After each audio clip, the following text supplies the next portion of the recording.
إن الحمد لله نحمده ونستعينه ونستغفره ونعوذ بالله من شرور أنفسنا ومن سيئات أعمالنا من يهده الله فلا مضل له ومن يضلل فلا هادي له وأشهد أن لا إله إلا الله وحده لا شريك له وأشهد أن محمدا عبده ورسوله اللهم صل على محمد وعلى آل محمد كما صليت على إبراهيم وعلى آل إبراهيم إنك حميد مجيد اللهم بارك على محمد وعلى آل محمد كما باركت على إبراهيم وعلى آل إبراهيم إنك حميد مجيد أما بعد فإن أحسن الكلام كتاب الله وأحسن الهدي هدي محمد صلى الله تعالى عليه وآله وسلم وشر الأمور محدثاتها وكل محدثة بدعة وكل بدعة ضلالة وكل ضلالة في النار يا أيها الذين آمنوا اتقوا الله حق تقاته ولا تموتن إلا وأنتم مسلمون يا أيها الناس اتقوا ربكم الذي خلقكم من نفس واحدة وخلق منها زوجها وبث منهما رجالا كثيرا ونساء واتقوا الله الذي تساءلون به والأرحام إن الله كان عليكم رقيبا يا أيها الذين آمنوا اتقوا الله وقولوا قولا سديدا يصلح لكم أعمالكم ويغفر لكم ذنوبكم ومن يطع الله ورسوله فقد فاز فوزا عظيما قال الله تبارك وتعالى إنما يريد الله ليذهب عنكم الرجس أهل البيت ويطهركم تطهيرا الحمدللہ مسجد ہادہ میں یہ بڑا ہی بابرکت سلسلہ صحابہ کرام کی سیریز جو شروع کیا گیا ہے، ماہوار اس سلسلے میں مختلف اہل علم کے ہر مہینے مختلف صحابہ کرام کی سوانح پر بیان کیے جاتے ہیں۔ مجھے بھی موقع دیا گیا جس میں خود اپنے لیے شرف سمجھتا ہوں کہ اس عظیم سلسلے میں کچھ بیان کرنے کے لیے مجھے یہاں بلایا گیا، اور بالخصوص خلیفہ رابع امیر المومنین سیدنا علی بن ابی طالب رضی اللہ تعالی عنہ کے متعلق آپ کی سوانح اور آپ کا علم اور آپ کا تقوی، نبی علیہ الصلوۃ والسلام کے ساتھ گزرنے والے آپ کی زندگی کے ایام، نبی صلی اللہ علیہ وسلم کا آپ رضی اللہ تعالیٰ عنہ کے ساتھ خصوصی تعلق، آپ کی خلافت اور پھر آپ کی شہادت تک آپ کی مبارک زندگی کا کچھ خلاصہ بیان کرنے کا موقع ملا ہے۔ اللہ رب العالمین اس عظیم سلسلے کو برقرار رکھے۔ صحابہ کرام سے، تمام صحابہ کرام سے محبت یہ ہمارے ایمان کی علامت، یہ محبت اس قدر بڑا عمل ہے تمام صحابہ اور اہل بیت سے محبت کہ یہ آخرت میں نجات کا سبب ہے، درجات کی بلندی کا سبب۔ صحیح بخاری کی معروف حدیث جس میں نبی علیہ الصلوۃ والسلام نے فرمایا المرء مع من احب، قیامت کے دن ہر انسان اسی کے ساتھ ہوگا جس کے ساتھ وہ محبت کرتا ہے۔ لہذا تمام صحابہ کرام اور اہل بیت سے محبت جو ہم دل سے کرتے ہیں، اللہ رب العالمین کی ذات بابرکت میں امید رکھتے ہیں کہ ہمارے پاس اعمال انتہائی تھوڑے ہیں، نہ ہونے کے برابر، بلکہ پھوٹی کوڑی کی طرح ہماری نیکیاں ہیں، ہماری عبادتیں ہیں۔ شاید یہ محبت کا جذبہ قیامت کے دن ہمارے کام آ جائے، اللہ ہمارے گناہوں سے درگزر فرما دے، اللہ ہمیں معاف فرما دے کہ ہم محبت کرتے ہیں تمام صحابہ کرام اور اہل بیت سے۔ اسی لیے بابرکت سلسلہ ہے، اس سلسلے میں آپ کا شرکت کرنا اور تمام اہل علم کو سننا یہ ہمارے ایمان میں اضافے کا سبب۔ سیدنا علی بن ابی طالب رضی اللہ تعالی عنہ کا مقام و مرتبہ، صحابہ کرام میں ایک امتیازی حیثیت آپ کو حاصل۔ جو آیت مبارکہ میں نے پڑھی وہ اہل بیت کے متعلق، جس میں نبی علیہ الصلوۃ والسلام کی بیویاں بھی شامل ہیں، اور بالخصوص وہ گھر والے بنو ہاشم اور بنو عبد المطلب کے وہ گھر والے، وہ خاندان کا سلسلہ جن کا اہل بیت سے ہونا بالخصوص اس لحاظ سے تھا کہ ان پر صدقہ کھانا بھی منع تھا، جن میں سیدنا علی رضی اللہ تعالیٰ عنہ خود اور ان کا خاندان شامل۔ یہ آیت مبارکہ جو سورہ احزاب میں ہے، اللہ رب العالمین نے پیغمبر اکرم صلی اللہ علیہ وسلم کے گھر والوں سے خطاب فرمایا کہ تمہارے لیے جو میں نے کچھ احکامات نازل کیے ہیں وہ صرف اس لیے ہے، انما یرید اللہ لیذھب عنکم الرجس اہل البیت، اے نبی کے گھر والوں، اللہ تو یہ چاہتا ہے کہ تمہارے متعلق ہر قسم کے شکوک و شبہات اللہ رب العالمین دور فرما دے۔ تمہارے متعلق جن جن لوگوں کے دلوں میں اگر کینہ اور بغض ہے تو اللہ اس کو صاف کر دے، لیذھب عنکم الرجس، اور اللہ رب العالمین تمہیں پاکیزگی اور طہارت کے اعلیٰ مقام پر پہنچا دے، اور اللہ رب العالمین تمہیں مکمل صاف اور شفاف بنا دے۔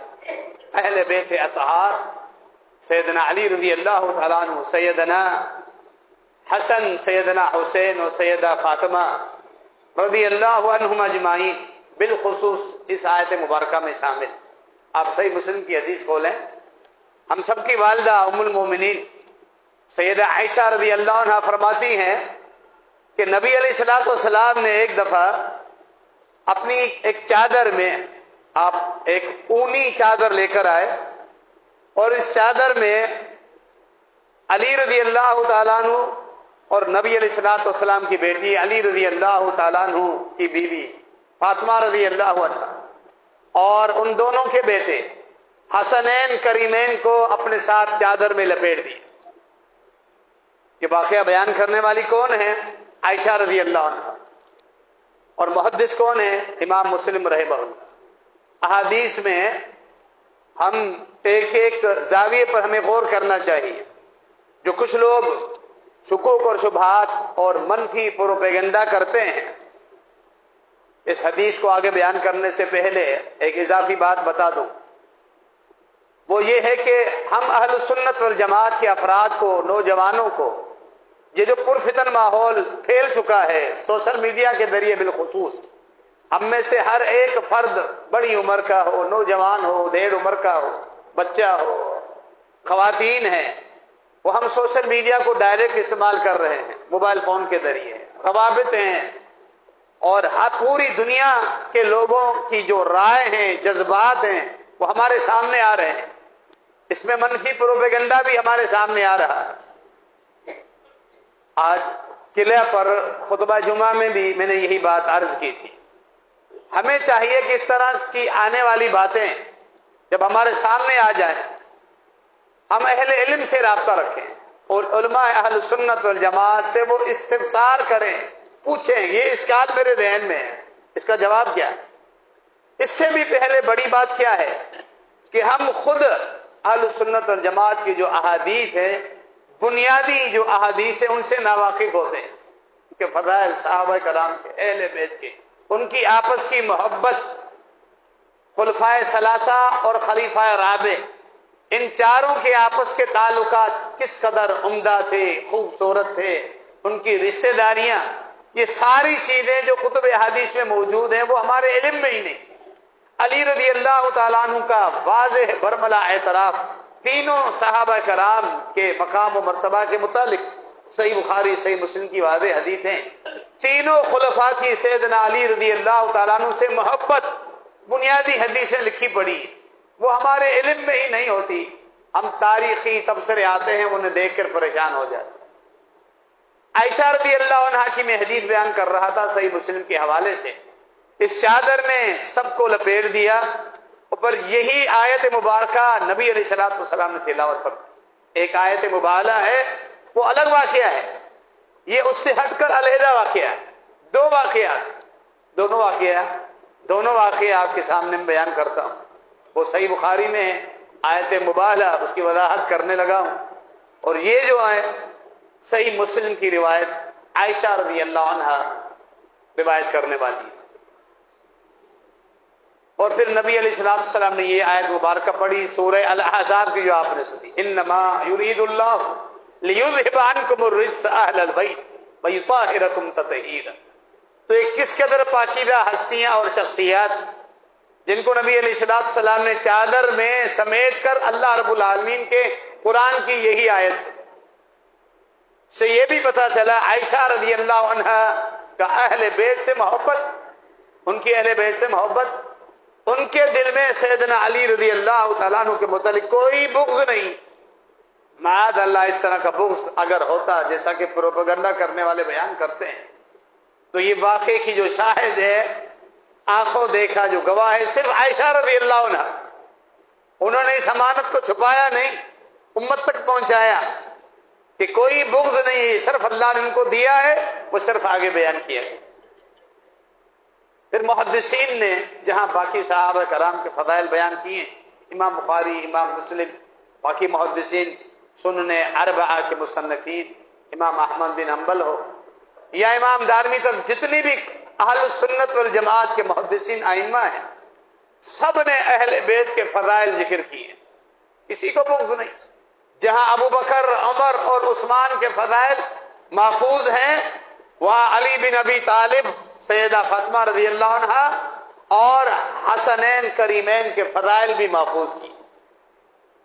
تو اہل سنت والجماعت کے افراد کو یہ بنیادی چیز سمجھنی چاہیے، ہمارے ائمہ نے، ہمارے علماء نے صحابہ اور اہل بیت کے متعلق کوئی فرق نہیں رکھا، کوئی خیانت نہیں کی کہ کسی موقع پر اہل بیت کے فضائل کو انہوں نے چھپایا.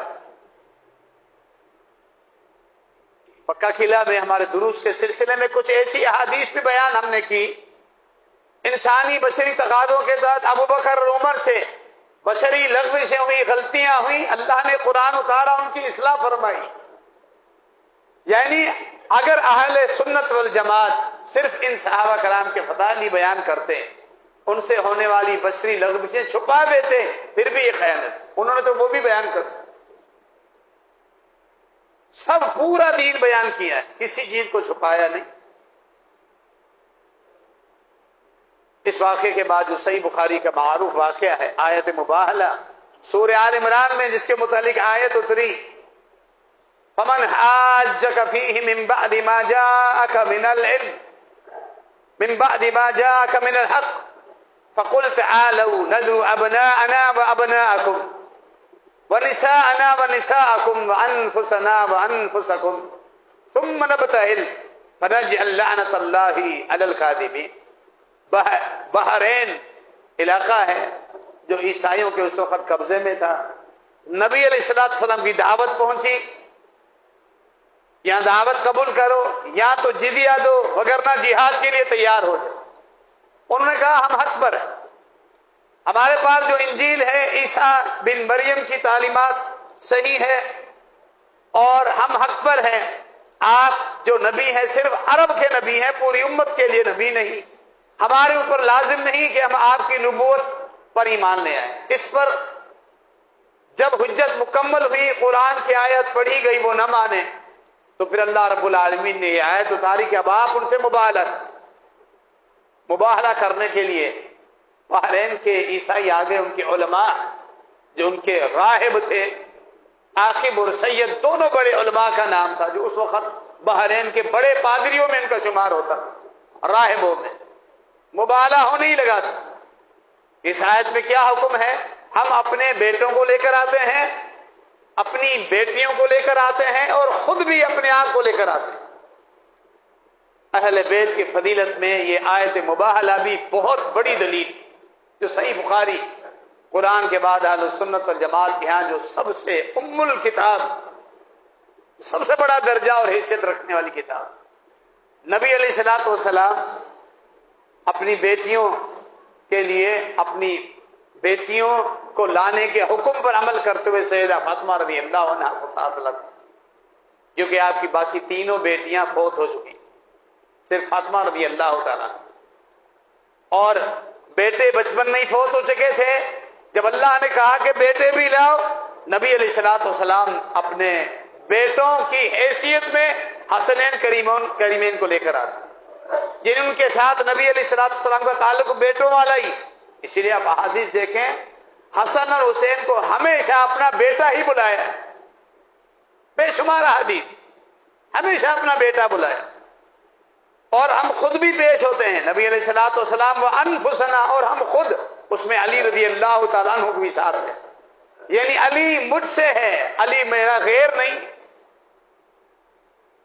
صحیح بخاری کی دوسری حدیث دیکھیں، ایک موقع پر فرمایا تھا نبی علیہ الصلوۃ والسلام نے علی بن ابی طالب سے، انا منک وانت منی، اے علی میرے اور تیرے اندر کوئی فرق نہیں، میں تجھ سے ہوں تو مجھ سے ہے، یعنی ہم دونوں ایک ہیں، ہم دونوں ایک، ہمارا گھر ایک ہے، ہمارا خاندان ایک ہے، ہمارا خون ایک ہے۔ اتنا بڑا رتبہ جو علی رضی اللہ تعالیٰ عنہ کے حصے میں آیا، یہ بھی صحیح بخاری کی حدیث۔ پھر اس آیت مباہلہ میں جہاں اللہ نے حکم دیا کہ ہم خود بھی پیش ہوتے ہیں اپنے آپ کو، اس میں نبی علیہ الصلوۃ والسلام علی رضی اللہ تعالیٰ عنہ کو ساتھ لے کر مباہلہ ہونے ہی والا تھا۔ اس کا مطلب یہ تھا کہ جب دلائل مکمل ہو گئے، آپ نہیں مان رہے ہو، پھر آپ اس کے بعد مباہلہ، جو لوگ دیکھیں گے، جو باطل ہوگا وہ اہل حق کی زندگی میں فوت ہو جائے گا، جو باطل ہے وہ اہل حق کی زندگی میں فوت ہوگا لیکن بری موت مرے گا، اس کی نسلیں بھی ختم ہو جائیں گی۔ اب انجیل میں نبی علیہ الصلوۃ والسلام کی نبوت کی واضح نشانیاں موجود تھی، محض ضد اور ہٹ درمی کی بنا پر یہ چھپا رہے تھے۔ اب یہ دونوں اپنے لوگوں کے علماء تھے، انجیل کا مطالعہ کرنے والے تھے، تحریف کے باوجود اس وقت تک بھی انجیل میں کچھ صحیح آیات موجود تھی، تعریف کرتے رہے، بعد میں بھی تورات اور انجیل میں تحریف ہوتی رہی، بالآخر اب حالت یہ ہے کہ جو اصل انجیل اور تورات ہیں وہ باقی نہیں ہے، ایک آیت بھی باقی نہیں۔ نبی علیہ الصلوۃ والسلام کے زمانے مبارک تک بھی اس تورات اور انجیل میں کچھ صحیح آیات موجود تھی۔ آپس میں کہنے لگے، عاقب اور سید دونوں علماء آپس میں آہستہ آواز میں ایک دوسرے سے کہنے لگے، تمہیں معلوم نہیں یہ وہی سچا پیغمبر ہے جس کے بارے میں انجیل میں واضح نشانیاں ہیں، جس کی امت میں 2 قبلے ہوں گے، 2 ہجرت کرے گا، جہاد کرے گا، مال غنیمت اس کے لیے حلال ہوگا، اور باقی نشانیاں، ساری نشانیاں تو موجود ہیں، اور ہم مباہلہ کرنے آئے رہے ہیں۔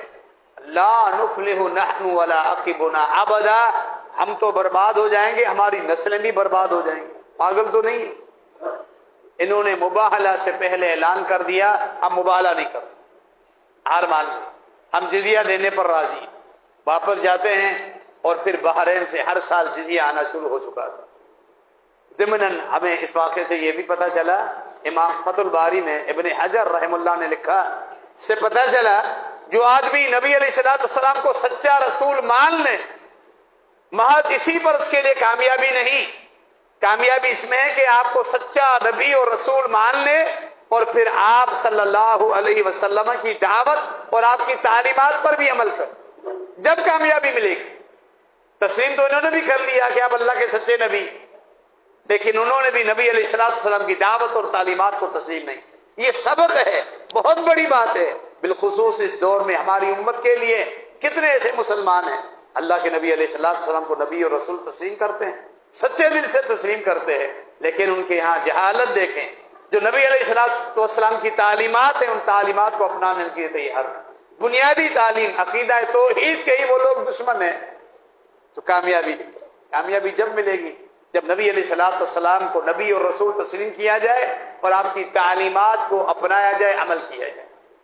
بہرحال یہ آیت مبالغہ ہے جس میں بھی اہل بیت کی فضیلت ہے، جس کو اہل سنت والجماعت نے بیان کیا، اور اہل سنت والجماعت کے ممبروں سے یہ احادیث بیان کی جاتی ہے، بغیر تردد کے اور کھل کر بیان کی جاتی ہے کہ اہل بیت کے فضائل سے ہمیں کوئی انکار نہیں، ہمیں کوئی تکلیف نہیں، بلکہ ہم خوشی سے بیان کرتے ہیں اور ان کے ساتھ محبت اپنے ایمان کا لازمی جز سمجھتے ہیں۔ یہ بات آپ یاد رکھیں صحابہ کرام کے آپس میں رتبے ہیں، فضائل ہیں، بعض صحابہ کا رتبہ بعض سے کم ہے، بعض سے زیادہ ہے، لیکن اللہ نے تمام صحابہ کے لیے قرآن میں اللہ رب العالمین نے بیان فرمایا سورہ الحدید میں وَكُلًّا وَعَدَ اللَّهُ الْحُسْنَى، اللہ نے تمام پیغمبر کے صحابہ کے لیے خوبصورت وعدے کیے ہوئے جنت کی وراثت کی صورت میں، اللہ سب سے راضی ہے۔ لیکن کچھ کے درجات ہیں جو سب سے پہلے ایمان لے آئے مکہ میں، السابقین الاولین، کیا ہی ان کا مقام و مرتبہ ہے، ہجرت کرنے والے، شروع میں ایمان لے کر آنے والے۔ بدری صحابہ کا کیا ہی مقام و مرتبہ ہے، جو صحابہ بدر میں شرکت کی ان کا مقامی مرتبہ اپنی جگہ ہے، اور پھر جو صلح حدیبیہ میں جنہوں نے شرکت کی، درخت کے نیچے بیعت کرنے والے، ان کا مقامی مرتبہ اپنا ہے۔ غزوہ تبوک میں شرکت کرنے والے، فتح مکہ میں شرکت کرنے والے، اور پھر عشرہ مبشرہ کی ایک حیثیت اور خلفائے راشدین کی ایک حیثیت، آگے بڑھے، اور اہل بیت جن کے ساتھ نبی علیہ الصلوۃ والسلام کی رشتہ داری، ان کا مقام۔ آج جس شخصیت پر ہم بیان کر رہے ہیں آپ حیران ہو جائیں گے، سیدنا علی بن ابی طالب امیر المومنین رضی اللہ تعالیٰ عنہ تمام خوبیوں سے متصف، یہ ساری صفات جو ہیں وہ سب صفات ان کے اندر موجود۔ سب سے پہلے ایمان لانے والے بچوں میں، بڑوں میں سیدنا ابوبکر صدیق رضی اللہ تعالیٰ عنہ، خواتین میں سیدہ خدیجہ رضی اللہ عنہا، اور بچوں میں علی بن ابی طالب رضی اللہ عنہ۔ مختلف اقوال، 10 سال کے تھے، 12 سال کے تھے، 9 سال کے تھے، مختلف اقوال ہیں، لیکن بچوں میں تھے۔ نبی علیہ الصلوۃ والسلام کو دیکھ کے سیرت ابن ہشام میں جیسا کہ وضاحت ہے، رات کو دیکھا کہ آپ اپنی بیوی خدیجہ رضی اللہ عنہا کے ساتھ نماز پڑھ رہے ہیں۔ صبح ہوئی پوچھتے ہیں، کیونکہ علی رضی اللہ تعالیٰ عنہ نے نبی علیہ الصلوۃ والسلام کے ساتھ بچپن گزارا تھا، پرورش ہوئی، باقاعدہ نبی علیہ الصلوۃ والسلام نے ان کو والد کی طرح پال کے بڑا کیا، یہ تعلق تھا۔ جب یہ معاملہ دیکھا تو پوچھا، نبی علیہ الصلوۃ والسلام نے وضاحت فرمائی، تعارف کر رہا ہے آپ نے نبوت کا، رسالت کا، غار حرا میں نازل ہونے والی وحی کے متعلق۔ علی رضی اللہ تعالیٰ عنہ نے صرف ایک دن لیا سوچنے کا، پھر دوسرے دن آ کر نبی علیہ الصلوۃ والسلام کی حیات پر اسلام قبول کرتے۔ سب سے پہلے ایمان قبول کرنے والے سابقین الاولین، جنہوں نے، ان کا مقام مرتبہ کیوں ہے؟ نبی علیہ الصلوۃ والسلام کی نبوت کی صداقت کے لیے انہوں نے ابھی معجزات نہیں دیکھے تھے، ابھی معجزات نہیں دیکھے تھے، جہاد کے بعد ملنے والا مال غنیمت ابھی نہیں دیکھا تھا، ہجرت میں سفر والے معاملات ابھی نہیں دیکھے تھے، بعد میں جتنی بھی کامیابیاں ملی ہیں وہ نہیں دیکھے، شروع میں ہی دعوت ملی اور دل اس قدر صاف و شفاف تھا کہ نبی علیہ الصلوۃ والسلام پر ایمان لے کر آئے۔ سیدنا علی رضی اللہ تعالیٰ عنہ کے پاس یہ شرف، سب سے پہلے بچوں میں ایمان قبول کرنے والے، ان کا ایک خاص مقام و مرتبہ ہے۔ ہجرت کا شرف ملتا ہے۔ سیرت ابن ہشام، ہجرت کے موقع پر نبی علیہ الصلوۃ والسلام کے بستر پر سوتے ہیں، کفار کو پتہ ہی نہیں چلتا، نبی علیہ الصلوۃ والسلام وہاں سے نکل جاتے ہیں، نبی علیہ الصلوۃ والسلام کے پیچھے پھر خود ہجرت کر کے بعد میں پہنچتے ہیں۔ غزوہ بدر کے صحابہ کرام میں علی رضی اللہ تعالیٰ عنہ کا شمار، خلفائے اربعہ ہیں، ان میں علی رضی اللہ تعالیٰ عنہ۔ صحیح بخاری میں ہے، ایک صحابی سے پوچھا گیا کہ علی رضی اللہ تعالیٰ نے غزوہ بدر میں شرکت کی؟ جواب دینے والے نے کہا آپ شرکت کی بات کرتے ہو، قد ظاہر و بارد، شرکت کی کیا بات کرتے ہو؟ وہ جنگ کرنے کے لیے ایک زرہ نہیں ڈبل زرہ پہن کے آئے، خوب مکمل تیاری کر کے آئے تھے، 2 زرہیں، جب خوب لڑنا ہو تو پھر ڈبل زرہ پہن کے آیا کرتے تھے مجاہد، ایک زرہ کے اوپر پھر 2 زرہ، اس قدر ارادے لے کر آئے تھے علی رضی اللہ تعالیٰ۔ اور پھر جنگ شروع ہونے سے پہلے باقاعدہ مبارزت بھی کی۔ آپ کہتے ہو کہ بدر میں شرکت کی کہ نہیں؟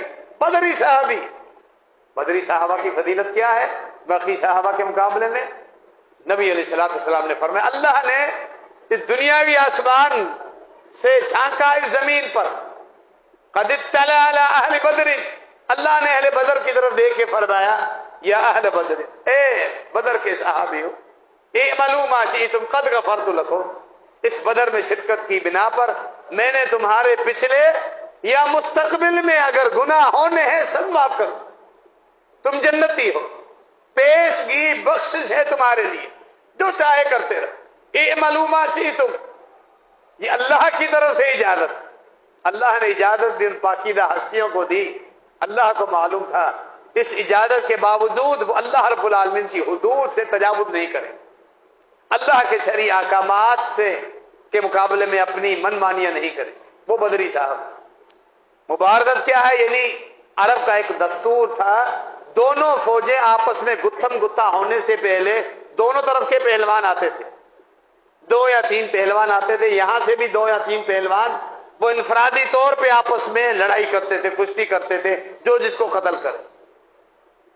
جب 3 بڑے پہلوان آئے، عتبہ، شیبہ اور ولید، آ کر للکارنے لگے کون ہے جو ہم سے مبارزت کرے؟ انصار صحابہ کرام ہر وقت قربانی دینے کے لیے نڈر تیار رہتے تھے، نکل آئے ہم مبارزت کریں، ہم کشتی کریں گے۔ وہاں سے آواز آئی، اس قدر ان کا تکبر تھا قریش کا، مشرکوں کا، غزوہ بدر میں ابو جہل کی قیادت میں جو آئے تھے، نہیں ہم انصار سے نہیں لڑیں گے، ہم اپنے قریشیوں سے لڑیں گے، ہم انہیں تو سبق سکھلانے آئے۔ اللہ کے نبی علیہ السلام نے فوراً کہا، قم یا حمزہ، قم یا عبیدہ، قم یا علی، حمزہ، علی، عبیدہ کھڑے ہو جاؤ اور تینوں سے کشتی شروع کرو۔ حمزہ نے اپنے مد مقابل کو فوراً پچھاڑ دیا، علی رضی اللہ تعالیٰ عنہ نے بھی اپنے مد مقابل کو فوراً وہی قتل کر دیا، عبیدہ رضی اللہ تعالیٰ عنہ زخمی ہوئے، حمزہ اور علی اپنے مد مقابل سے فارغ ہو کے پھر عبیدہ کے مد مقابل پر ٹوٹ پڑے، اسے قتل کیا۔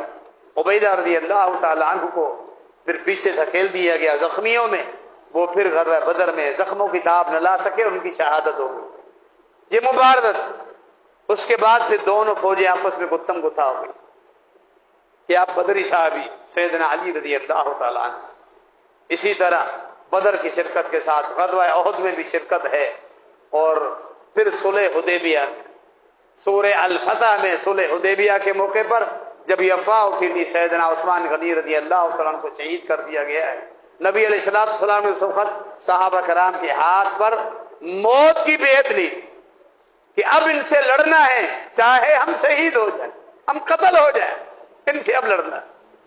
اگر یہ افواہ درست ہے کہ انہوں نے عثمان غنی کو قتل کر دیا، اس بیعت کرنے والوں میں علی رضی اللہ تعالیٰ عنہ بھی شامل۔ اللہ رب العالمین نے جن تمام صحابہ کرام کے اعلان فرمایا ان میں یہ عظیم انسان بھی شامل۔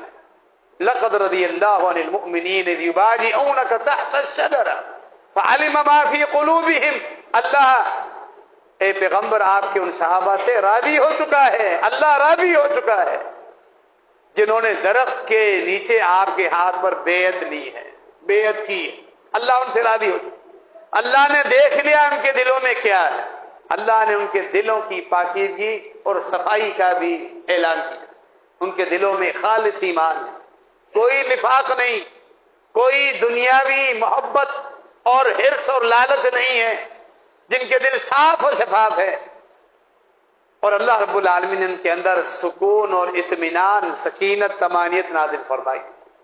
صلح حدیبیہ میں شرکت کرنے والے خوش نصیب افراد، یہ ساری فضیلتیں سیدنا علی رضی اللہ تعالیٰ عنہ کے حصے میں آتی۔ عشرہ مبشرہ جو 10 صحابہ کرام کو بوقت ایک ہی وقت میں نبوت کی زبان سے خوشخبری ملی، ان میں علی رضی اللہ تعالیٰ شامل، بالخصوص خلفائے اربعہ، خلفائے راشدین، ہدایت یافتہ خلفاء میں چوتھے خلیفہ علی رضی اللہ تعالیٰ۔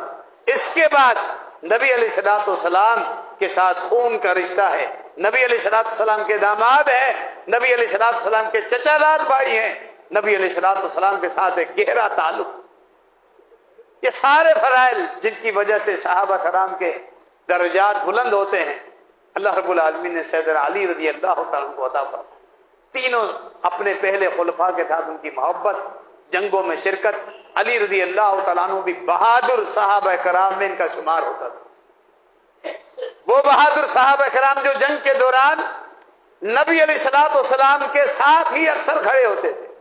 نبی علیہ السلام جنگ میں ہمیشہ دوران جنگ جب کفار سے لڑائی ہوتی تھی اس جگہ پہ کھڑے ہوتے تھے جو سب سے زیادہ پرخطر جگہ ہوتی تھی، باقی صحابہ کوشش کرتے تھے لڑائی کے دوران نبی علیہ السلام کو ڈھال بناتے۔ آپ کی پناہ میں پیچھے پیچھے رہتے علی رضی اللہ تعالیٰ عنہ اور دیگر کچھ بہادر صحابہ وہ ہوتے تھے جو نبی علیہ الصلوۃ والسلام کے ارد گرد ساتھ ساتھ رہتے تھے. جنگوں میں بہادری جو علی رضی اللہ تعالیٰ نے دکھائی کہ بے شمار واقعات موجود ہیں. جب بھی سیدنا علی رضی اللہ تعالیٰ عنہ کی سیرت بیان کی جاتی ہے تو آپ کی بہادری کے متعلق خیبر کی تفصیلات ضرور بیان کی جاتی. واقعتاً خیبر میں جو فضیلت سیدنا علی رضی اللہ تعالیٰ عنہ کو ملی بہت بڑی فضیلت ہے, بہت بڑا رتبہ ہے. خیبر کے 5-6 قلعے تھے. ایک قلعے کے اوپر دوسرا قلعہ فتح ہو رہا تھا. ایک قلعہ ایسا آیا کہ یہودیوں نے اسے مضبوطی سے بند کیا ہوا تھا, اس کی فصیلوں میں نقب نہیں لگ رہا تھا, دروازے توڑے نہیں جا رہے تھے, کئی بار حملے ہو چکے. بالآخر آدھی جب جنگ بندی ہوئی, آرام کیا دونوں فوجوں نے, نبی علیہ السلام نے فرمایا کل اس قلعے پر حملہ کرنے کے لیے میں سپہ سالاری کا جھنڈا اپنے اس صحابی کے ہاتھ میں دوں گا الذی یحب اللہ ورسولہ ویحبہ اللہ ورسولہ, جو اللہ اور اس کے رسول سے محبت کرتا ہے, اللہ اور اس کے رسول بھی اس سے محبت کرتے ہیں. وہ بہت بڑا شرف. محبت یہ ایک دل کا معاملہ ہے, یعنی نبی علیہ السلام نے پہلے ہی گواہی دے دی کہ وہ دل سے اللہ اور اس کے رسول سے محبت کرتا ہے, کوئی نفاق کا شائبہ نہیں. دوسرا دن ہوا, صحابہ کرام نے جب صفیں باندھ لی حملہ کرنے کے لیے, دیکھا نبی علیہ السلام نے ان میں علی بن ابی طالب نہیں. فرمایا این علی, بتایا گیا آنکھوں میں تکلیف ہے, وہ اپنے خیمے میں سوئے ہوئے آرام کر رہے ہیں, سخت تکلیف ہے آنکھوں میں. فرمایا اسے لے کے آؤ. اس کے باوجود اسے لے کے آؤ کیونکہ یہ شرف انہیں کو ملنا تھا. علی رضی اللہ تعالیٰ عنہ کو لایا گیا. نبی علیہ السلام نے اپنا لعاب مبارک, تھوک مبارک پڑا اور اپنے مبارک زبان کا جو بابرکت تھوک تھا وہ علی رضی اللہ عنہ کے دونوں آنکھوں میں ملا, جس طرح ہم مرہم لگاتے ہیں. فوراً علی رضی اللہ عنہ کی آنکھیں درست ہو گئی. تو دیگر روایت میں علی رضی اللہ تعالیٰ عنہ کے الفاظ آتے ہیں کہ اب تک جب تک میں زندہ ہوں, واقعہ بیان کر رہے ہیں, مجھے ان آنکھوں میں کبھی پھر تکلیف نہیں, اتنی برکت, آنکھیں درست ہو گئی. علی رضی اللہ عنہ کے ہاتھ میں وہ سپہ سالاری قافلے کی قیادت کا جھنڈا تھما دیا. یہ خوش نصیب شخص سیدنا علی رضی اللہ عنہ, جن سے اللہ اور اس کے رسول محبت کرتے, وہ بھی اللہ اور اس کے رسول سے محبت کرتے. کیا اس کے باوجود یہ روایات کن کتابوں میں؟ اہل سنت والجماعت کی کتابوں. سب سے بڑی کتاب صحیح بخاری میں موجود. اہل سنت والجماعت کے علماء نے سب کی تعریف, جس کے بارے میں جو فضائل ہیں سارے بیان کی, کوئی بغض نہیں. کیا ان روایات کے باوجود کوئی آدمی اہل سنت والجماعت سے ہو اور علی رضی اللہ عنہ کے متعلق ذرہ برابر بھی بغض رکھے؟ قطعاً نہیں, ممکن ہی نہیں.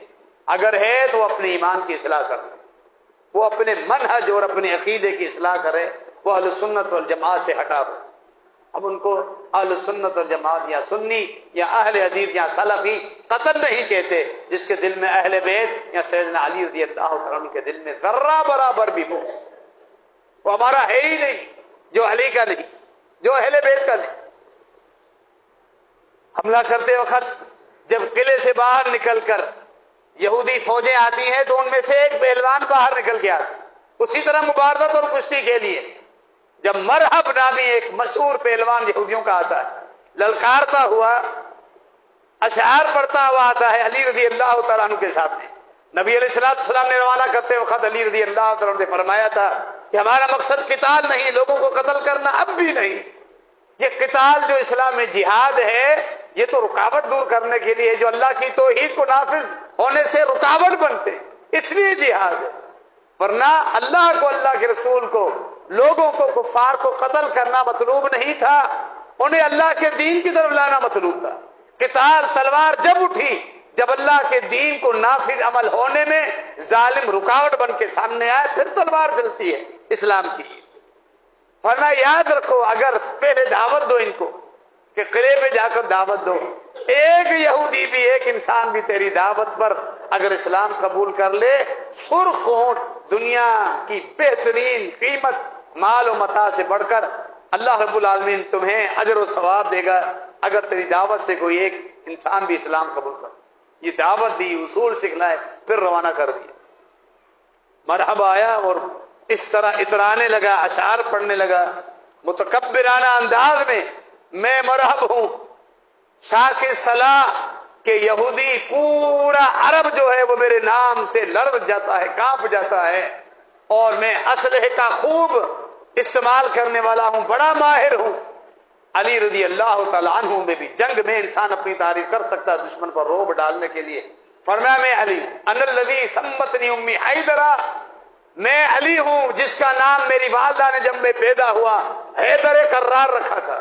حیدر مطلب شیر، اور صحیح روایت میں آتا ہے آپ کی والدہ نے آپ کا نام اسد بھی رکھا تھا، یعنی شیر، اسی کی طرف نسبت دی کہ سمتنی امی حیدرا، میری والدہ نے میرا نام بچپن سے ہی شیر رکھا ہے۔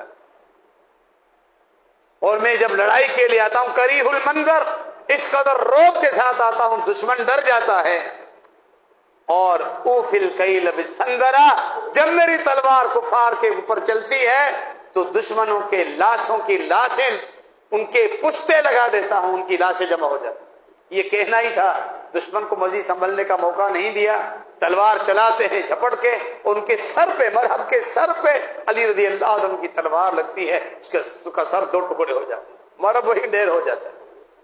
یہ علی رضی اللہ عنہ کی بہادری، اس پر یہ واقعہ ہے جو سنت والجماعت کی اصل کتاب صحیح بخاری میں موجود ہے، علماء بیان کرتے ہیں۔ البتہ اس میں پھر مزید کچھ لوگ موضوع باتیں ملا کر اضافہ بھی کرتے ہیں کہ خیبر کا دروازہ توڑا، قلعے کا جو 70 آدمیوں سے نہیں اٹھایا جا رہا تھا، وغیرہ وغیرہ، اضافے نہ کرو، جو فضائل ثابت ہیں وہ بیان کرو، اپنی طرف سے من گھڑت واقعات بیان کر کے اضافے مت کرو۔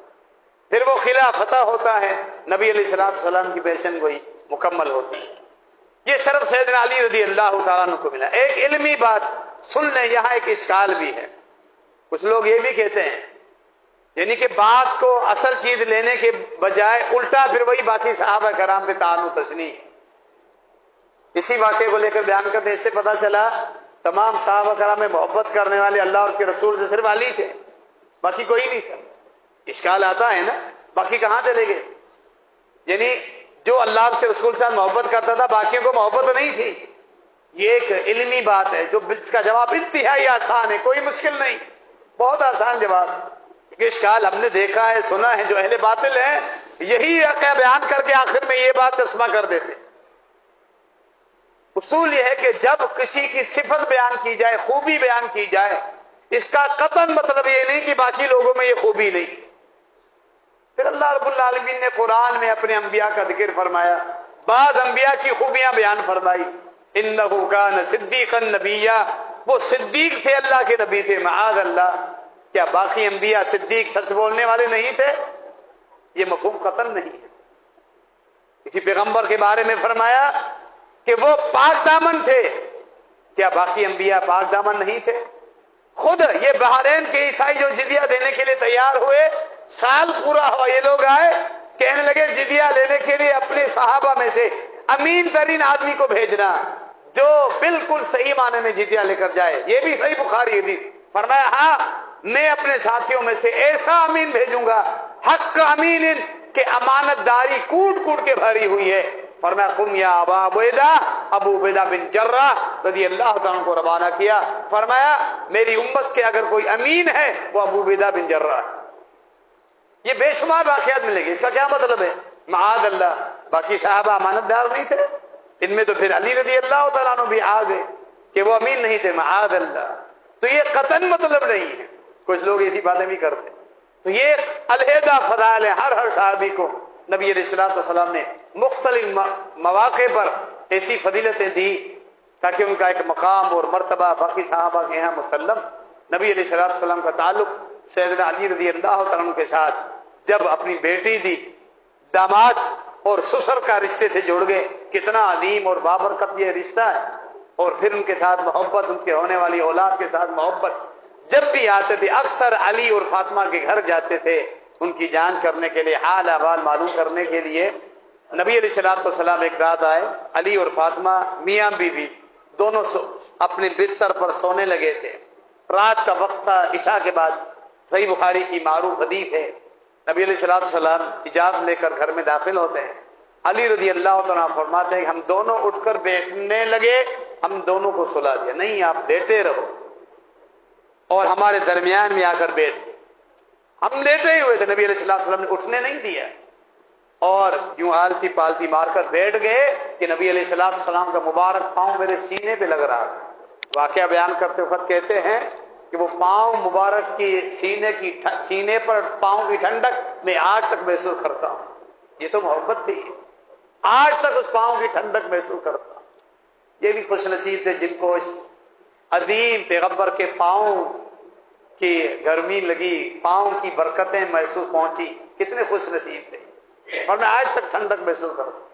جب فاطمہ رضی اللہ تعالیٰ عنہ زیادہ کام کاج کرنے کی بنا پر ایک غلام طلب کرنے گئی تھی، پھر واپس آئی، نبی علیہ السلام آئے، فرمایا کہ بہتر ہے کہ میں آپ کو یہ عمل بتاتا ہوں، 33 جو نماز کے بعد پڑھتے ہیں یہ سوتے وقت کے اذکار میں بھی، فرمایا یہ پڑھا کر حکم دیا۔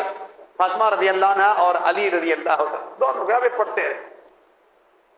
ہمیں بھی اس پہ عمل کرنا چاہیے، اس میں بڑی برکت۔ یہ 33واں ہے، جامع ترمذی کی روایت ہے ضمناً، وہ بھی ہمارے علم میں آنی چاہیے۔ جو 33واں ہم نماز کے بعد پڑھتے ہیں اس کی بڑی فضیلت ہے، اس میں حج اور عمرہ اور صدقات اور خیرات کرنے کے برابر ثواب ہے، صحیح بخاری کی حدیث۔ دوسری صحیح بخاری کی حدیث، سمندر کی جھاگ کے برابر گناہ ہو وہ بھی معاف ہو جاتے ہیں۔ اس کے علاوہ 10 مرتبہ سبحان اللہ، 10 مرتبہ الحمدللہ، 10 مرتبہ اللہ اکبر، ہر 500 نمازوں کے بعد، اور سوتے وقت 33واں جو پڑھے گا جس کے اندر یہ دو صفات ہو، فرمایا جنت میں ضرور داخل ہو۔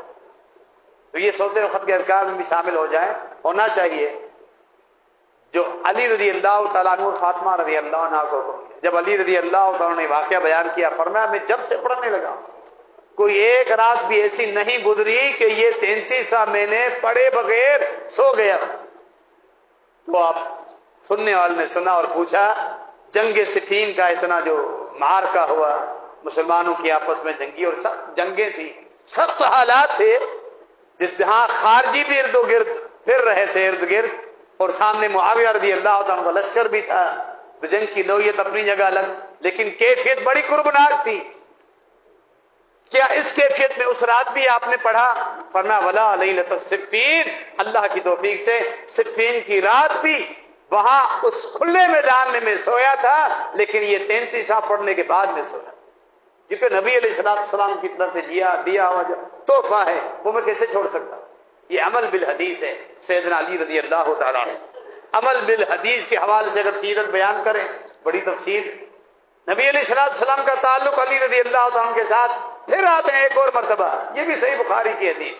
دن کے وقت فاطمہ رضی اللہ تعالیٰ عنہ کے لیے، ان کے خاوند نہیں، پوچھا کہاں ہے عین ابن ام کی، چچا داد بھائی تیرا کہاں ہے، تیرا خاوند؟ کہتی ہے کہ ناراضگی ہو گئی، میاں بیوی ہے، اس دور میں بھی اتنی عظیم ہستیوں میں بھی تیز کلامی میاں بیوی میں ہو جاتی تھی، ناراضگی ہو جاتی تھی، یہ کوئی بڑا مسئلہ نہیں، لیکن ناراضگی میں کنٹرول ہونا چاہیے۔ کتنی سمجھداری سے کام لیا، بجائے اس کے کہ ہماری ناراضگی ہو اور بیوی کو سخت الفاظ کہوں، علی رضی اللہ تعالیٰ عنہ گھر چھوڑ کے چلے۔ یہ ایک عمل ہونا چاہیے جو علی رضی اللہ عنہ کی سیرت سے ہمیں ملتا ہے۔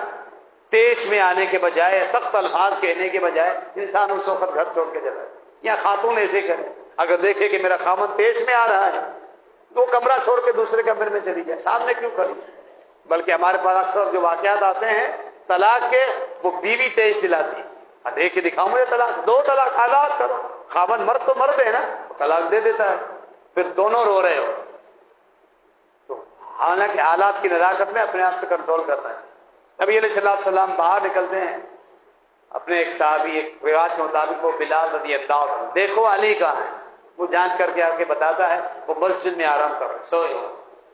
بجائے اس کے کہ نبی علیہ السلام انہیں کہتے کہ جاؤ علی کو لے کر آتا، حکم دے سکتے تھے، اور علی رضی اللہ عنہ فوراً آ جاتے تھے کہ اللہ کے نبی علیہ السلام مجھے بلا دیں، لیکن نبی علیہ السلام خود مسجد جاتے ہیں، دیکھتے ہیں کہ علی رضی اللہ عنہ سوئے ہو۔ کیا تعلق ہے، کیا محبت ہے، کس قدر خیال رکھ رہے ہیں علی رضی اللہ عنہ، سوئے ہوئے ہیں۔ اس وقت وہ کنکروں والا فرش ہوتا تھا، مٹی بھی ہوتی تھی، چادر پیٹھ سے ہٹ گئی تھی تو پیٹھ پہ زمین کی، مسجد کے فرش کی مٹی لگی ہوئی۔ نبی علیہ السلام نیچے بیٹھ کر اپنے مبارک ہاتھوں سے علی رضی اللہ تعالیٰ عنہ کی پیٹھ پہ لگی ہوئی مٹی کو ہٹا رہے ہیں، پیٹھ سے مٹی صاف کر رہے ہیں، اور فرما رہے قم یا ابا تراب، قم یا ابا تراب، وہ مٹی پہ سونے والے اب اٹھ جاؤ، مٹی پہ سونے والے اب اٹھ جاؤ۔ علی رضی اللہ عنہ پھر اٹھتے ہیں اور دونوں ساتھ گھر جاتے ہیں۔ یہ لقب ملا، اصل کنیت اپنے بڑے بیٹے کے نام کی، ابو الحسن کنیت تھی، لقب کنیت، لیکن جب سے پھر آپ کے دو لقب بڑھ گئے، ابو الحسن بھی ابو تراب بھی۔ کیوں کہ یہ خصوصی نام نبی علیہ الصلوۃ والسلام نے آپ کا یہ لقب رکھا۔ بعد میں جب کوئی آپ کو ابو تراب بلاتا تھا بڑے خوش ہوتے تھے، کیونکہ نبی علیہ الصلوۃ والسلام نے میرا یہ نام رکھا، نبی علیہ الصلوۃ والسلام کی طرف سے میرا رکھا ہوا یہ لقب ابو تراب۔ تعلق دیکھیں نبی علیہ الصلوۃ والسلام کا ان کے ساتھ۔ یہ تو غدیر خم کا واقعہ ہے، وہ بھی اسی سلسلے کی کڑی، اس کی وضاحت ہو جائے۔ غدیر خم فتح مکہ کے حجۃ الوداع کے بعد جب واپس آ رہے ہیں، یمن بھیجا تھا علی رضی اللہ تعالیٰ عنہ۔ میرے ذہن میں کچھ مختلف سیرت کے جو پہلو، علی رضی اللہ عنہ سیرت کے پہلو آ رہے ہیں، اس سے لگ رہا ہے کہ ہمیں کافی ٹائم لگے گا۔ میں کوشش کر رہا ہوں کچھ اجمالی چیزیں ذکر کرنے کی، جس میں تمام پہلوؤں کی چیدہ چیزیں آ جائیں۔ یمن بھیجا تھا، وہاں کچھ واقعات ہوئے تھے، نبی علیہ السلام نے محسوس کیا علی رضی اللہ تعالیٰ عنہ کے ساتھ میرے کچھ ساتھی ہیں، انہوں نے ان کو وہ حیثیت نہیں دی جو ان کا مقام، اور ان کے دلوں میں علی رضی اللہ تعالیٰ عنہ کے متعلق وہ محبت نہیں ہے، بلکہ آگے میں ایک اور واقعہ بیان کرتا ہوں، اور کچھ کے دلوں میں کچھ بغض اور نفرت بھی ہے، آپ چاہتے تھے میں ان کی اصلاح کروں۔ یہ غدیر خم کی اصل پس منظر۔ غدیر خم کا موقع آیا اور علی رضی اللہ عنہ کا ہاتھ پکڑ کے فرمایا من کنت مولا فعلی مولا، جو مجھ سے محبت کرے گا وہ علی سے بھی محبت کرے گا، تاکہ بعد میں کوئی بھی میرے مسلمانوں میں سے، بعد میں میری آنے والی امت میں سے علی کے متعلق سخت الفاظ نہ کرے، علی کے متعلق دل میں بغض نہ رکھے۔ اسی لیے جامع ترمذی میں تو آپ کے بغض کو نفاق کی علامت قرار دیا گیا، لا يحبك الا مؤمن ولا يبغضك الا منافق۔ جامع ترمذی کی روایت ہے، علی جو بھی تجھ سے محبت کرے گا وہ ایمان کی علامت ہے، اور جس آدمی کے دل میں بغض ہوگا وہ منافق ہوگا۔ غدیر خم کا پس منظر یہی، جو مجھ سے محبت کرے وہ علی سے بھی محبت کرے، تاکہ اس طرح کے واقعات نہ۔ ایک واقعہ بیان کرتا ہوں، کیا واقعہ؟ یمن جب روانہ کیا تھا اس کے بعد ڈائریکٹ آئے تھے مکہ المکرمہ، نبی علیہ السلام کے ساتھ حجۃ الوداع میں آ کر ملے تھے، اپنی طرف سے قربانی اور ہدی کے جانور اونٹ بھی لائے تھے۔ نبی علیہ السلام کے 100 اونٹ تھے، ہدی کا جانور الگ تھا، یہ 100 اونٹ قربانی کے تھے، قربانی کا عمل شعائر اسلام میں سے 100 اونٹ قربان کیے، اپنی بیویوں کی طرف سے بھی قربان کیے۔ 63 اونٹ نبی علیہ السلام نے خود اپنے ہاتھوں سے نہر کیے، باقی 37 اونٹ اپنا نائب بنایا علی رضی اللہ عنہ۔ نیابت بھی بہت بڑا شرف، اور انہوں نے کیا ہے وہ اونٹ نہر کی۔ یمن میں کچھ معاملات جو علی رضی اللہ تعالیٰ عنہ امیر بن کے گئے تو آپ کے علم میں بات آئی، عمر بن شاش صحابی رسول رضی اللہ تعالیٰ، صحابہ کرام بشری انسانی تقاضوں کے ساتھ ان سے جب غلطیاں ہوئی، اللہ نے قرآن اتار کے ان کی اصلاح فرمائی، اور نبی علیہ السلام نے بھی ان کی اصلاح فرمائی۔ اچھا ہم کیا کرتے ہیں، جو باطل ہے ان سے ہونے والی غلطیوں کا ذکر کرتے ہیں، جیسا غزوہ احد میں صحابہ کرام جنگ چھوڑ کے میدان چھوڑ کے چلے گئے، اللہ نے ان کو معاف کر دیا، قرآن میں واضح۔ وہ غلطی کتنی اچھالتے ہیں، اور باقی ان کے جتنے فضائل ہیں ان سے آنکھیں موند لیتے ہیں، وہ فضائل بیان ہی نہیں کرتے، صرف یہ غزوہ احد سے بھاگ گئے، باقی ان کی قربانیاں سب چلی گئی۔ تو صحابہ کرام بھی انسان تھے، بشری لغزشیں ان سے ہوئی، ان کی اصلاح ہو گئی۔ عمر بن شاس کہتے ہیں کہ وہاں جو مال غنیمت یمن میں سے ہمیں ملا، اس کی تقسیم میں مجھے کچھ اشکالات سے میں نے محسوس کیا، اس میں علی نے اپنی طرف سے کچھ چیزیں لی ہیں جو ان کو لینی نہیں چاہیے، تو میرے دل میں کچھ نفرت سی آ گئی، بغض آ گئی۔ میں مسجد نبی پہنچا، وحی کے ذریعے اللہ نے اپنے نبی کو اطلاع دی، میں مسجد نبی میں داخل ہو رہا ہوں۔ اس واقعے کو امام بیہقی نے دلائل النبوہ میں بیان کیا ہے، اور امام ابی یعلا نے اپنی مسند میں بیان کیا ہے، اور محققین نے اس کی سند کو صحیح قرار دیا ہے۔ نبی علیہ السلام مجھے ناراض ہو کر تیز نظروں سے، ترچھی نظروں سے دیکھ رہے ہیں۔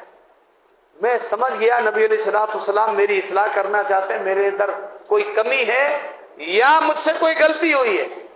آپ علیہ السلام کا اس طرح دیکھنا تھا، میں سمجھ گیا، میں خود چل کر آپ کے آواز آ کر بیٹھ گیا۔ میں نے کہا میں اللہ اس کے رسول کی طرف رجوع کرتا ہوں، مجھ سے کیا غلطی ہوئی اللہ کے رسول صلی اللہ علیہ وسلم، میری اصلاح کیجیے۔ فرمایا اے عمر بن شاس ان کا نام، اے عمر لقد آذیتنی، تو نے مجھے اذیت دی ہے، تو نے مجھے تکلیف دی ہے۔ کہتے میں نے کہا مختلف روایت ہیں، انا للہ و انا الیہ راجعون، میں اللہ کی پناہ میں آتا ہوں اس سے کہ میں اللہ کے نبی کو تکلیف دوں۔ یہ الفاظ فرمایا سنو، من عادى علیا فقد عادى، تو نے علی کے بارے میں کیا بغض نہیں رکھا؟ جس نے علی کو تکلیف دی اس نے مجھے تکلیف دی۔ عمر بن شاس کہتے ہیں یہ سنتے ساتھ ہی مجھے ایک شاخ لگا، میں نے اپنی اصلاح کی، واقعتاً میرے دل میں جو بغض آیا غلط آیا ہے، میں نے اپنے دل کی اصلاح کی اور ٹھان لیا علی کے متعلق دل میں کبھی بھی بغض یا نفرت کے جذبات نہیں رکھوں گا، کہ جس کے لیے بغض رکھنا گویا کہ اللہ کے نبی کے ساتھ بغض ہے، اور جس نے اللہ کے نبی علیہ السلام نے بغض کیا وہ اللہ رب العالمین سے نفرت کرتا، وہ تو ہلاک ہو گیا۔ تو علی رضی اللہ تعالیٰ عنہ سے بغض اور نفرت رکھنا یہ اللہ کے غضب کی علامت ہے۔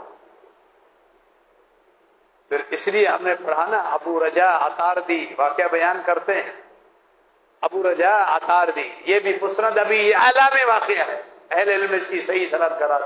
ابو رجا عطاردی کبار تابعین میں سے، کہتے ہیں ہمارا ایک پڑوسی تھا زندی قسم کا آدمی تھا، اس کے اندر ناصبیت تھی، اہل بیت کا دشمن، اکثر علی رضی اللہ تعالیٰ عنہ اور اہل بیت کے متعلق گستاخیاں کرتا رہتا۔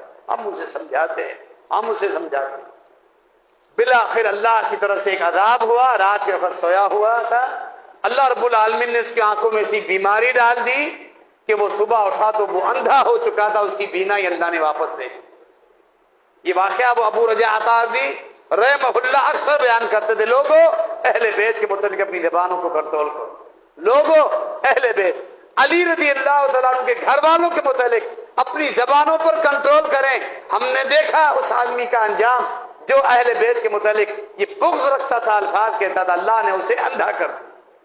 اللہ کے غضب و غضب کا تو دنیا میں ہی شکار ہو جاؤ۔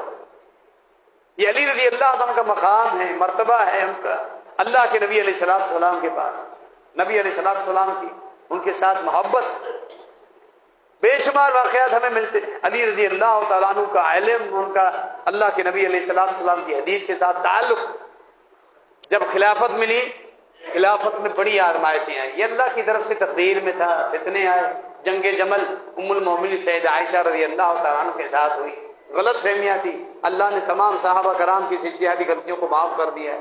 جنگ صفین سیدنا معاویہ رضی اللہ تعالیٰ عنہ کے ساتھ یہ واقعات ہوئے، تمام صحابہ کرام کو اللہ نے معاف کر دیا۔ اہل السنت والجماعت کا موقف یہ ہے، اس میں علی رضی اللہ تعالیٰ کا موقف حق پر تھا، باقی عائشہ رضی اللہ عنہ اور معاویہ رضی اللہ تعالیٰ عنہ سے اجتہادی خطا ہوئی، اللہ نے تمام صحابہ کے لیے رضی اللہ عنہ کا اعلان کر دیا۔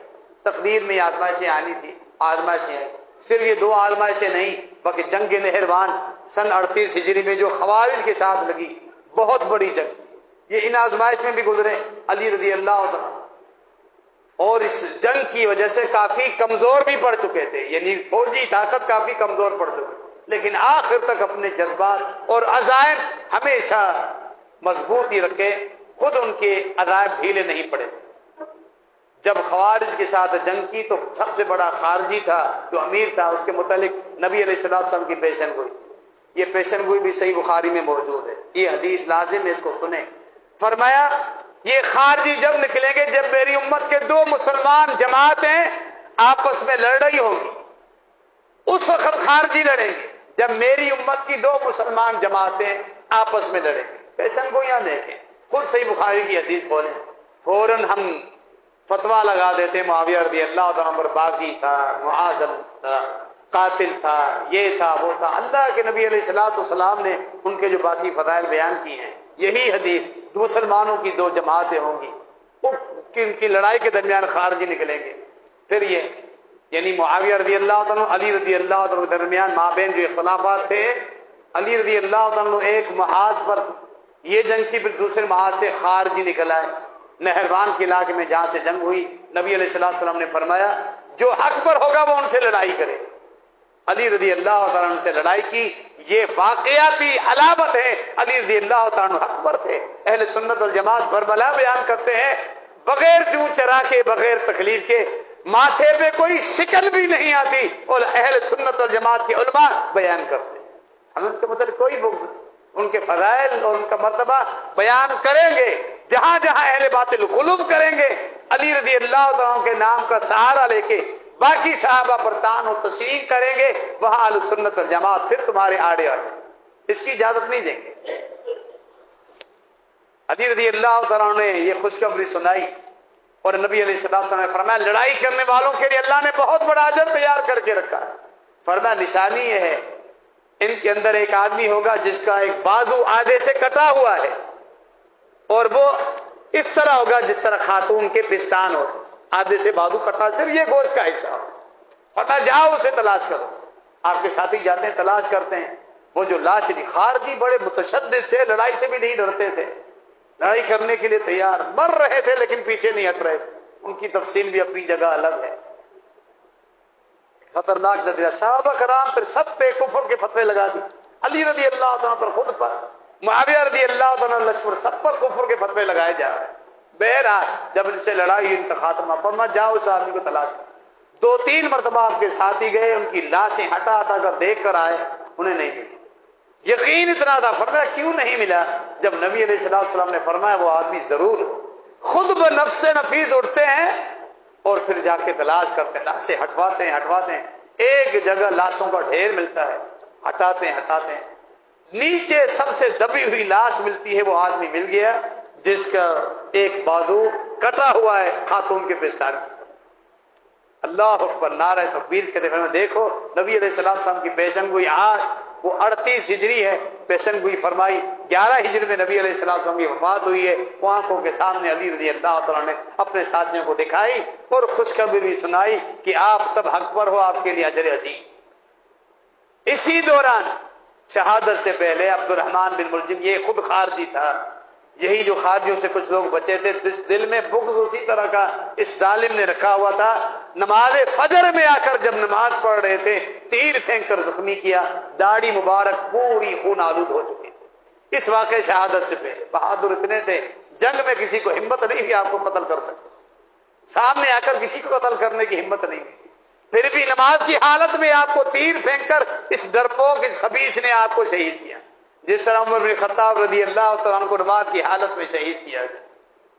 روب وہ تھا کہ کسی دشمن کو موقع نہیں تھا، سامنے آ کے لڑائی کرتا، قتل کرتا. یہ وہ ساری شخصیات جن کی سیرت میں یہ خوبیاں بعد صحیح حدیث میں موجود. اس واقعے سے پہلے بیمار پڑے. مصنف ابن ابی شیبہ اور امام عاجری نے السنہ میں اپنے مختلف حوالوں کے ساتھ یہ واقعہ لکھا ہے، جس کی اصل بیمار پڑ گئے، سخت بیمار پڑ گئے علی رضی اللہ تعالیٰ امیر المومنین جب ہے، اور یہ جنگی ماحول تھا. آپ کے ساتھی آپ کی عیادت کرنے کے لیے آتے ہیں. آپ ایک ساتھی کہتا ہے قد خفنا علیک یا امیر المومنین، امیر المومنین یہ بیماری آپ کی دیکھ کے ہمیں ڈر لگنے لگا کہ مبادا آپ فوت ہو جائیں اس بیماری. یہ سن کے امیر المومنین رضی اللہ تعالیٰ عنہ مسکرا رہے، چہرے مبارک پر مسکراہٹ آتی ہے. آپ کے ساتھی ایک دوسرے کو دیکھ کر آپ کیوں مسکرا رہے؟ کیونکہ آپ کو کیا یقین ہے کہ آپ بیماری میں فوت نہیں ہوں گے؟ انسان کو کیا پتا؟ وما تدری نفس بأی ارض تموت، اللہ نے فرمایا کسی انسان کو پتا نہیں کب فوت ہوگا، کہاں فوت ہوگا. لیکن یہاں پتا ہے. کیوں؟ اللہ کے نبی علیہ السلام نے جو بتایا. فرمایا مجھے کوئی ڈر نہیں تھا، مجھے ڈر نہیں تھا. کیوں؟ میرے محبوب صلی اللہ علیہ وسلم نے مجھے بتایا تھا علی تجھے اس وقت قتل کیا جائے گا جب ایک آدمی تیر پھینک کر تجھے قتل کرے گا اور تیری ساری داڑھی خون آلود ہو جائے. فرمایا مجھے اس دن کا انتظار، مجھے کوئی خوف نہیں تھا اس بیماری میں فوت ہو جائے. پیشن گوئی تو پوری ہوگی. پھر بعد میں 2 سالوں کے بعد یہ پیشن گوئی پوری. اس وقت علی رضی اللہ عنہ کی عمر ایک قول ہے 59 سال، وفات کل کتنی عمر میں ہوئی؟ ایک قول 65 سال کا ہے. صحیح ترین قول نبی علیہ الصلوۃ والسلام والی عمر 63 سال کی عمر تھی جب عبد الرحمن بن ملجم خارجی نے تیر پھینکا اور شہادت دی. یہ جو لوگوں میں مشہور ہے کہ حسن اور حسین نے آپ علی رضی اللہ عنہ کی شہادت کے بعد ان کے جسم کو اونٹنی پہ رکھ دیا، اونٹنی کو چھوڑ دیا، وہ پتہ نہیں کہاں چلی ہے، کس طرف اس نے رخ کیا، یہ بات غلط ہے۔ جو اقوال ہے یہ بات بھی واضح ہے کہ صحیح مستند نص صریح نہیں کہ آپ کی قبر کا تعین کیا جا سکے، کیونکہ اس قدر ان خارجیوں کی طرف سے ڈر تھا کہ آپ کی قبر کی بے حرمتی نہ ہو، قبر کو چھپایا گیا یا وہی کوفے میں مسجد کے قریب دفن کیا گیا۔ ایک روایت یہ ہے، دوسری روایت یہ ہے جو قوی روایت مضبوط ہے باقیوں کے مقابلے، حسن رضی اللہ عنہ نے اہتمام کیا، قافلے روانہ ہوئے اس فجر نماز کے بعد، اور پھر مدینہ منورہ میں بقیع کے مقام میں تدفین آپ کے باقی صحابہ کے ساتھ۔ باقی کوئی صحیح روایت نہیں کہ عراق کے نجف میں آپ رضی اللہ عنہ کی خبر، یہ جو اہل تشیع نے مشہور کیا ہوا ہے، نجف میں علی رضی اللہ تعالیٰ عنہ کا مزار، بڑی مزار بنائی ہوئی ہے، اور وہاں وہ جا کے عبادتیں کرتے ہیں، طواف کرتے ہیں، مشرکانہ جو عقائد ہیں، یہ ان کی قبر ہونا حتمی ہی نہیں، یہ ساری ان کی باتیں اپنی جگہ خالی افواہیں بغیر دلیل۔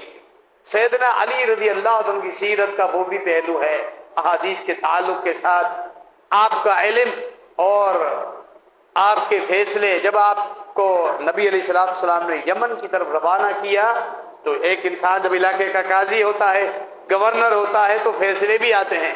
نبی علیہ السلام نے دعا کی تھی، اللہم سدد لسانہ وثبت قلبہ، اے اللہ فیصلوں میں علی کی زبان کو درست رکھنا اور اس کے دل کو سیدھا رکھنا۔ اس کے بعد سے پھر مشورہ بھی دیا، جب لوگ فیصلہ کرنے آئے دونوں کی باتیں اچھی طرح سن لینا۔ نبی علیہ السلام کی دعا اور مشورے کی بنا پر لوگوں کے فیصلے کرنے کی بڑی مہارت دی تھی، حتیٰ کہ اس مہارت کو خلیفہ ثانی عمر بن خطاب رضی اللہ تعالیٰ عنہ نے بھی تسلیم کیا۔ ایک دوسرے کے فضل کا اعتراف کرنے والے لوگ، دونوں ایک دوسرے کا فضل کا اعتراف کرتے۔ عمر بن خطاب رضی اللہ عنہ خود علی رضی اللہ عنہ کے داماد، یہ بھی علی رضی اللہ عنہ کی تقوی کی علامت ہے۔ کیوں کہ اس وقت ابو بکر صدیق رضی اللہ عنہ کی، میں آتا ہوں اصل بات کی طرف بھی آ کہ ابو بکر صدیق رضی اللہ تعالیٰ عنہ کی وفات کے بعد عمر بن خطاب اس امت میں سے افضل ترین انسان جو اس وقت موجود، حسنین کریمین کی چھوٹی بہن ام کلثوم کے لیے نکاح کا پیغام آیا، فوراً پیغام قبول کرتے ہیں اور نکاح میں دیتے ہیں۔ ہماری صحیح بخاری موجود۔ اس طرح آپ ماحول بناؤ گے، وہ حق کھا گئے، غاصب تھے معاذ اللہ، لالچی تھے، دین اسلام سے مرتد ہو گئے معاذ اللہ، حتیٰ کہ یہ بھی الزام لگایا، گھر گئے فاطمہ رضی اللہ عنہا کے اوپر دروازہ گرا جس کی وجہ سے حمل ضائع ہو گیا اور وہ فوت ہو گئی۔ ان کی خود ساختہ روایت یہ بھی ہے کہ گھر جلا دیا۔ عجیب، معاذ اللہ ایسے قاتلوں ظالموں کو پھر علی اپنے پھول جیسی بیٹی اٹھا کر دے گا، حسنین کریمین کی بہن قتل۔ علی رضی اللہ تعالیٰ عنہ کے داماد ہیں عمر بن خطاب رضی اللہ عنہ، دونوں ایک دوسرے کے فضل کا اعتراف کرنے والے۔ عمر بن خطاب فرمایا کرتے تھے علی رضی اللہ عنہ کے فیصلہ کرنے کی صلاحیت، فرمایا اقرؤنا ابی واقدان علی، قرآن کی قرات میں اللہ نے مہارت دی ہے، ابی بن کعب کو فیصلہ کرنے کی صلاحیت اللہ نے دی ہے علی بن ابی طالب رضی اللہ عنہ۔ سنن نسائی میں ایک عجیب واقعہ آتا ہے، ہم پڑھتے ہیں، سنن نسائی کا ہے، عجیب واقعہ۔ 3 لوگ ہیں عیسائی سے کنورٹ ہوئے، اسلام قبول کیا، کیونکہ اسلام سے پہلے علم نہیں تھا، تینوں کی مشترکہ ایک لونڈی تھی۔ اسلام میں یہ ہے کہ ایک آقا کے 2-3 غلام ہو سکتے ہیں، ایک لونڈی کے بھی، لیکن لونڈی سے جمع کوئی ایک آدمی کرے گا، تینوں اس کو بیوی کی طرح استعمال نہیں کرے۔ لونڈیاں وہ ہوتی تھی کہ بیوی کی طرح اللہ نے صحبت کرنے کی اجازت، قرآن کی واضح آیات موجود، لیکن وہ اس جاہلیت میں پتہ نہیں تھا، تینوں ساتھ ہم بستری بھی کرو، اسلام میں اس کی اجازت نہیں، بھلے تینوں مالک ہے لیکن فیصلہ کریں گے کہ ہم بستری کا حق کس کو۔ اب تینوں نے اسلام جب قبول کیا، لونڈی کو بیٹا ہوا ہے، اس وقت اسلام قبول کیا، اب یہ بچہ کس کا ہے؟ یمن میں یہ کیس آیا ہے علی بن ابی طالب رضی اللہ تعالیٰ عنہ کے پاس، ایک مشکل ترین مسئلہ، لیکن اللہ نے جو فہم دیا تھا، جو اجتہادی طاقت اور صلاحیت دی تھی، علی رضی اللہ تعالیٰ کے سامنے مسئلہ آیا، پہلے تینوں میں سے ہر ایک سے کہا کوئی خوشی سے دستبردار ہو، ایک سے کہا کہ آپ دونوں کے حق میں دستبردار نہیں، دوسرے سے کہا، تیسرے سے، کوئی کسی کے حق میں دستبردار نہیں۔ جب کوئی دستبردار نہیں ہو رہا تینوں کے نام لکھے اور قرآن دازی، ایک کے نام کا قرآن نکلا، فرمایا اب یہ لونڈی بھی تیری ہے، بیٹا بھی تیرا ہے، اور اب تو نے اس لونڈی کی باقی 2/3 جو قیمت ہے نا، ایک تو حصے کے آپ مالک، 2 حصوں کی ملکیت دونوں کو آپ نے ادا کر دی، کیونکہ لونڈی کا مالک بھی تو ہے اور بچے کا والد بھی تو۔ یہ فیصلہ نبی بیان کرتا ہے۔ مدینہ منورہ پہنچا نبی علیہ السلام کے پاس کہ یہ قضیہ آیا، یہ کیس آیا یمن میں، علی بن ابی طالب نے یہ فیصلہ کیا۔ یہ سن کر نبی علیہ السلام خوب مسکرائے، حالانکہ حتیٰ کے سامنے والے مبارک دانت نظر آ رہے۔ اللہ نے اتنا فہم اور اتنی سمجھ دی ہے علی رضی اللہ عنہ۔ فرمایا کرتے تھے لوگوں، اللہ کا دین آسمان وحی پر ہے، ہماری عقلوں پر نہیں۔ مشہور ان کا مقولہ ہے، ابو داؤد کے اندر موجود ہے۔ فرمایا کیونکہ صحابہ کرام خفے تھے، خف چمڑے کے، جو خف جوتے کم پہنتے تھے، خف نیچے سے خراب ہوتی ہے چمڑے والی، اوپر سے نہیں۔